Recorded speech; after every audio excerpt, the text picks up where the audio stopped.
Hey, real estate students. Alexei from LexaWise here.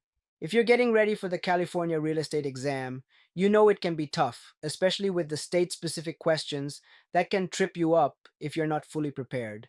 That's why I've put together 25 of the most important questions you need to know to pass the California real estate exam. We'll go through each one step by step, giving you a chance to answer before I explain the correct choice and why it's right. Let's dive into the questions.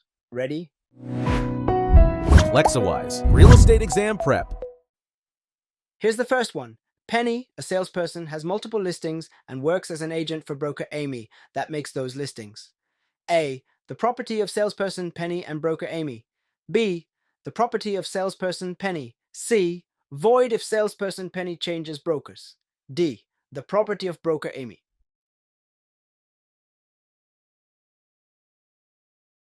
The correct answer is D. The property of broker Amy. A listing agreement is a legally binding contract between a seller and their broker.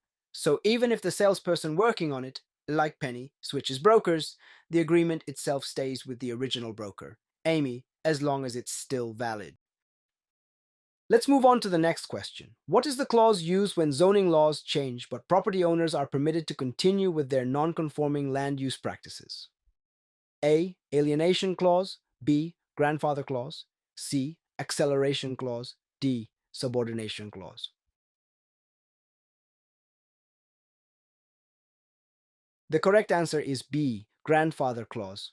A grandfather clause is a provision in zoning laws that allows property owners to keep using their land the way they currently are, even if new zoning rules would forbid it, as long as they were already doing it legally before the new rules took effect. Next question, take a moment. Which type of listing agreement does not require a broker to demonstrate they were the procuring cause of the sale to be eligible for a commission? A. Net listing. B. Exclusive authorization and right to sell. C. Open listing. D. Non-exclusive listing.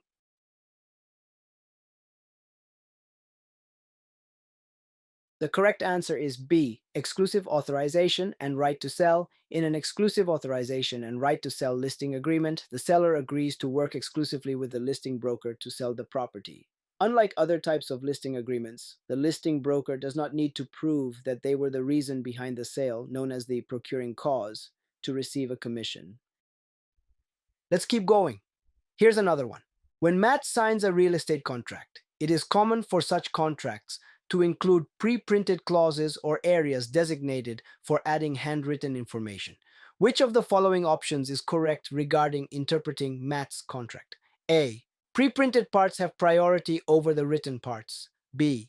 The written parts and the pre-printed parts have the same importance. C. The written parts take precedence over the pre-printed parts. D. No changes or amendments to the pre-printed clauses are legal.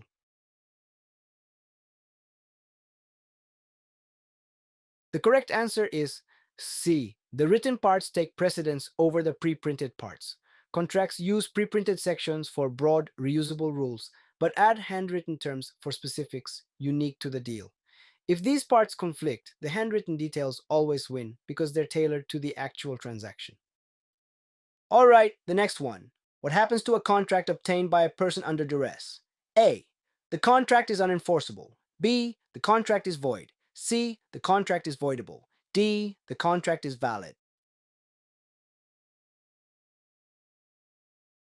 The correct answer is C. The contract is voidable. If a person is forced or coerced into entering into a contract under duress, the contract is considered voidable. That means that the person subjected to duress has the option to either affirm the contract and proceed with it as though the duress did not occur, or reject the contract and render it unenforceable. Let's keep going. Next question.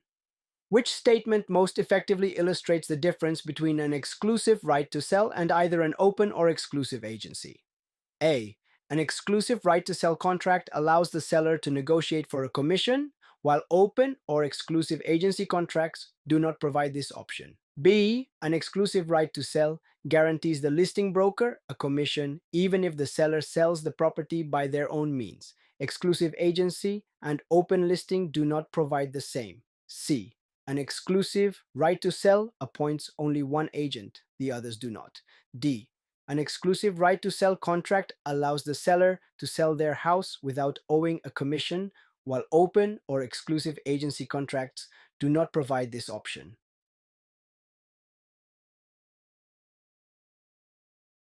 The correct answer is B. An exclusive right to sell guarantees the listing broker a commission, even if the seller sells the property by their own means. Exclusive agency and open listing do not provide the same.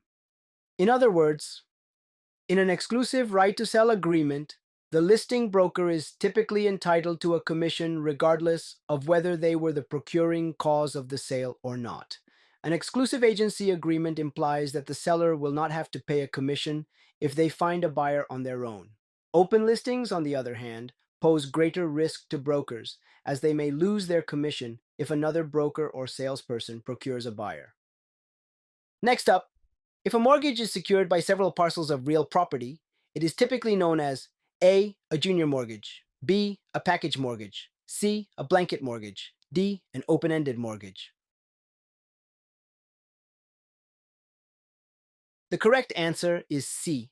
A blanket mortgage. A blanket loan lets builders or developers finance a large piece of land with a single mortgage, then gradually subdivide and sell off individual parcels over time, all under one loan. Let's keep practicing.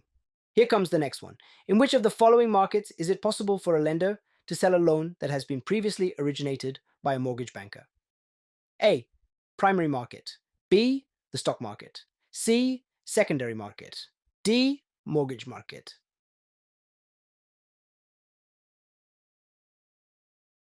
The correct answer is C. Secondary market. Lenders can sell mortgages they've created to investors in the secondary market. This frees up cash so lenders can issue new loans, reduce risk, and offer borrowers better rates. A win-win. Let's go to the next one. When a borrower makes the final payment on a mortgage loan, how long will a lien be recorded on the mortgage property?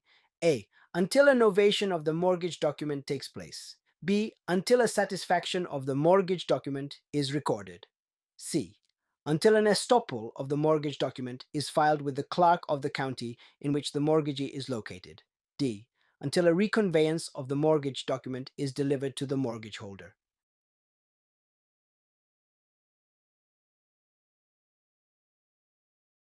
The correct answer is B.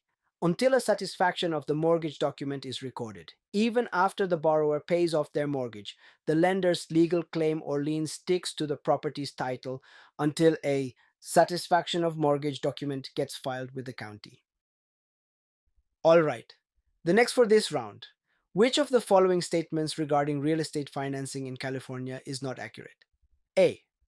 A mortgagor is the owner of a property who borrows money and signs a mortgage. B. Despite not transferring legal title, a mortgage is still regarded as a lien on the property. C.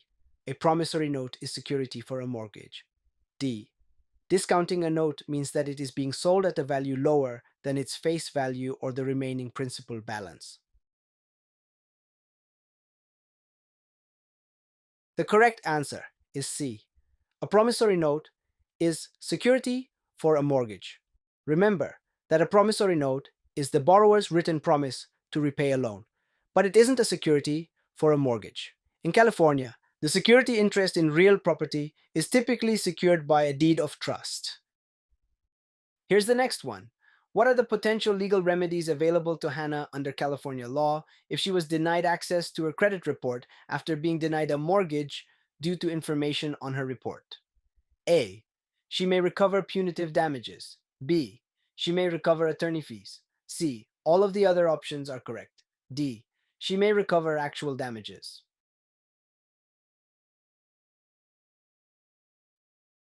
The correct answer is C. All of the other options are correct. In that situation, Hannah may be entitled to several legal remedies. These include the right to recover actual damages, that is, any financial harm or losses that result from the denial. She can also recover attorney fees, and under certain circumstances, she may be entitled to recover punitive damages. Let's move on to the next question. What action related to advertising the sale of real estate is considered evidence of misleading or deceptive advertising by the California Real Estate Commissioner? A. A mistake in the spelling of a broker's name in a newspaper. B. Implying a specific yield on a note which is different from the interest specified in said note. C. Advertising that fails to disclose the purchase price. D. A map that is misleading and directs potential buyers to the incorrect location of a property for sale. The correct answer is B, implying a specific yield on a note which is different from the interest specified in said note. Misleading advertising deceives consumers or creates false impressions. Under California R E884:10235, implying yields beyond a note's stated interest rate is prima facie misleading unless the ad discloses both the actual interest rate and discount from principal offered. Next question. Think carefully. What activity in California necessitates a real estate license? A. A real estate secretary who hosts open house weekends. B. A person who manages the apartment complex he or she lives in. C. A trustee overseeing the sale of a foreclosed property. D. A person selling his or her own home.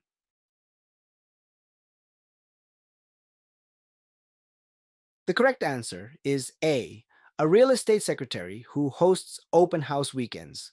Remember that a real estate license is generally required if you engage in any professional real estate activity, like a home sale on behalf of others in exchange for compensation. Let's keep going with this next one. What is the name of the act that empowers the California Department of Fair Employment and Housing to take legal action against public or private housing entities that engage in discriminatory practices? A. The Civil Rights Act of 1968. B. The Civil Rights Act of 1996. C. The Unruh Act. D. The Rumford Act. The correct answer is D. The Rumford Act. The Unruh Act prohibits discrimination by businesses, whereas the Rumford Act offers protection against discrimination in housing by property owners, landlords, real estate companies, housing developers, and mortgage firms. All right, here comes the next. In California, when a real estate licensee arranges the sale of a mobile home, written notice of the transfer must be submitted to the Department of Housing and Community Development within what time frame? A. 4 business days. B. 10 calendar days. C. 10 business days. D. 4 calendar days. The correct answer is B. 10 calendar days.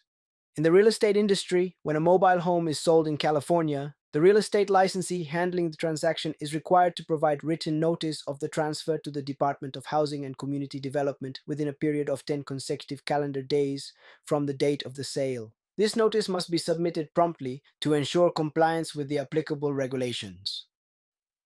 Let's keep going. Here's your next question. Prospective buyers of specific properties in California must be informed about fault zones near established earthquake fault lines. These zones are typically A. 1/4 mile wide, B. 3/4 of a mile wide, C. 1 mile wide, D. Half mile wide. The correct answer is A. 1/4 mile wide. The Alquist-Priolo Act establishes special studies zones, which extend a quarter of a mile wide along earthquake fault lines. These disclosures are essential for ensuring buyers are informed about geological risks before purchasing a property. Next question. Think carefully.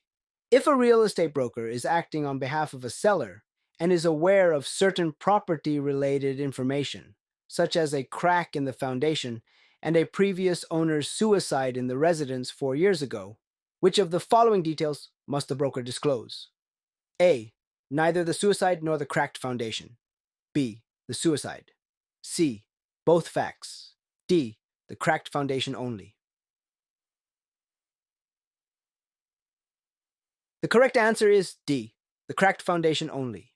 Under California law, only deaths that occurred within the last 3 years must be disclosed to prospective buyers. However, a cracked foundation is considered a material defect and must be disclosed regardless of when it was discovered. Let's move on to the next question. What is the act that forbids a listing agent to answer a seller's question about the buyer's race? A. Jones-Mayer Act. B. Listing Application Act. C. Sherman Antitrust Act. D. Rumford Act. The correct answer is D. Rumford Act. The California legislature enacted the Rumford Fair Housing Act in 1963 to eliminate racial discrimination in housing. This law ensures agents cannot discuss or disclose the race of potential buyers, protecting fair housing rights. All right, here comes the next one. Which safeguard is provided to lenders through Alta Title Insurance? A. Easements created during the term of the loan. B. Loss due to unrecorded easements. C. All of the other options are correct. D. Loss due to unrecorded mechanics liens.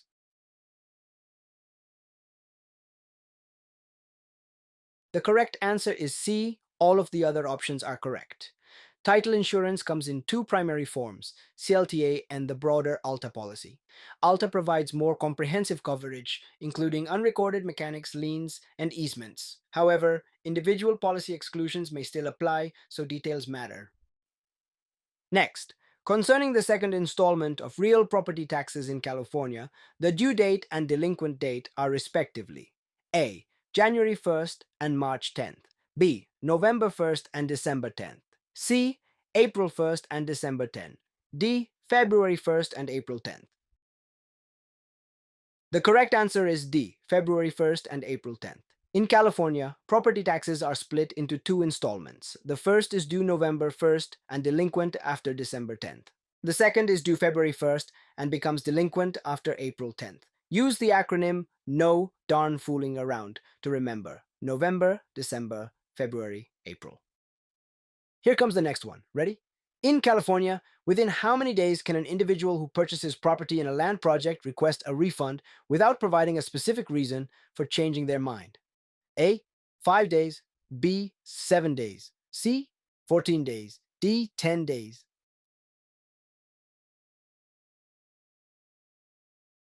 The correct answer is C. 14 days. In California, consumer protection regulations provide individuals with certain rights when making significant purchases, such as property in a land project. One of these rights is the ability to rescind or cancel the purchase agreement and request a full refund without needing to give a specific reason. This cooling off period is designed to protect consumers from impulsive decisions and allows them a window of 14 days to reconsider their purchase and obtain a refund if they change their mind.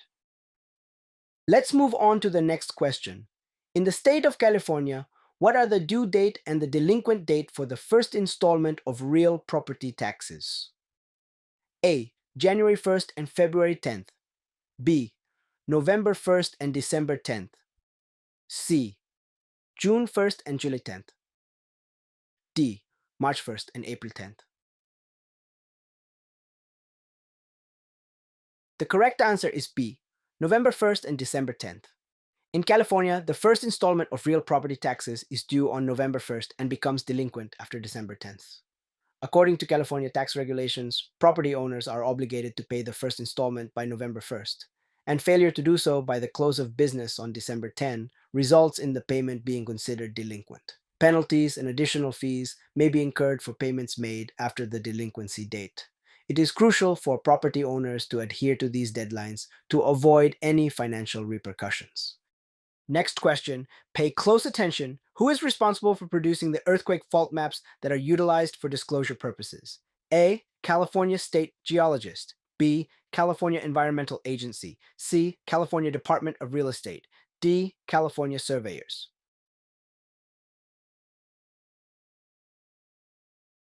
The correct answer is A. California State Geologist. The California State Geologist is tasked with producing earthquake fault maps that serve as essential tools for disclosure purposes.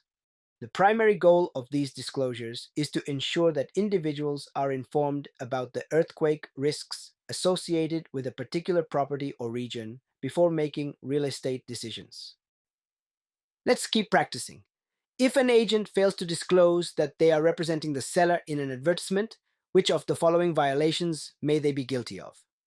A. Permissible advertising. B. Blind advertising. C. Deceptive advertising. D. False advertising.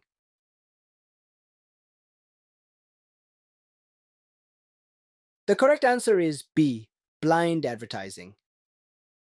The act of an agent not disclosing their representation of the seller in an advertisement is referred to as blind advertising under California real estate law.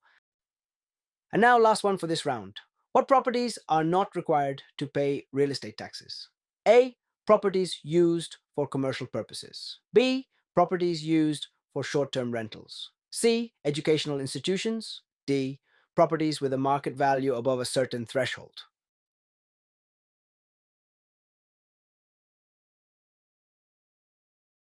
The correct answer is C. Educational institutions. Educational institutions such as schools, colleges, and universities are typically exempt from paying property taxes in the United States. This is because educational institutions are considered to be providing a public service, and property tax exemptions are seen as a way to encourage and support education. Great work making it through all 25 questions. Every time you practice, you're getting one step closer to passing California's real estate exam on the first try. For more practice questions, study guides, and tips, visit lexawise.com. You'll find the link in the description. Don't forget to subscribe, hit the bell icon, and keep preparing. You're ready for that exam.